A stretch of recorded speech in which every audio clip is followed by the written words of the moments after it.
Good evening, you're watching the Daily News Bulletin. I'm Navya Singh and here's what's making the headlines today.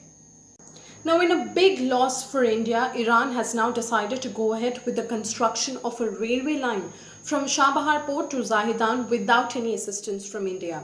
Iran has cited delay in funds and delay in starting the project from the Indian side. This means that India has been dropped out of a project or a trilateral agreement that it signed 4 years ago back in 2016. Now, apart from promising construction or assistance for the project, India had also promised finance worth $1.6 million. However, the work never began from the Indian side.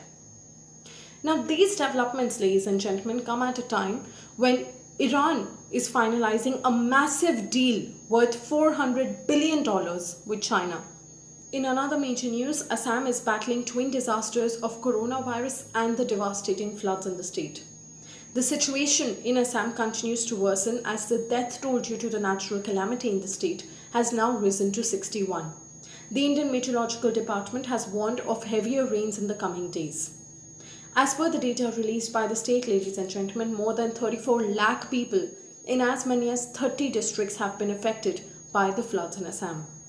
The Ministry of Home Affairs has asked the paramilitary forces, which include the ITBP, CISF, CRPF, BSF and many more forces, to ask its personnel who are serving and even the ex-servicemen to delete Facebook from their smartphones.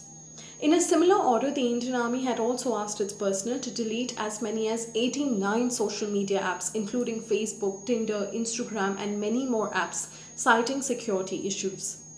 The Home Ministry has also said that India must have its own apps like Facebook and Instagram, to which no other foreign country has access. Now, days after MIT, Howard University and several American giants, including Facebook and Google, signed a lawsuit against US administration for their decision to revoke foreign student visas of those students whose classes have moved online, the US administration was forced to take a U-turn on their decision. The US administration has now made it clear that it will not revoke the foreign student visas for those whose classes have moved online. When this order was passed on 6th of July, ladies and gentlemen, the universities, including the MIT and the Howard, and even the American giants had claimed that this would be a big loss to the country's GDP and also a personal and financial loss to the students studying in the United States. In another major news, Election Commissioner Ashok Lavasa is all set to join the Philippine Space Station Development Bank as the Vice President.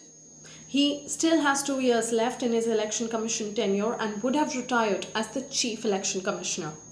Lavasa will take over as the Vice President of the ADB Bank and will look after the private sector operations and the public-private partnerships.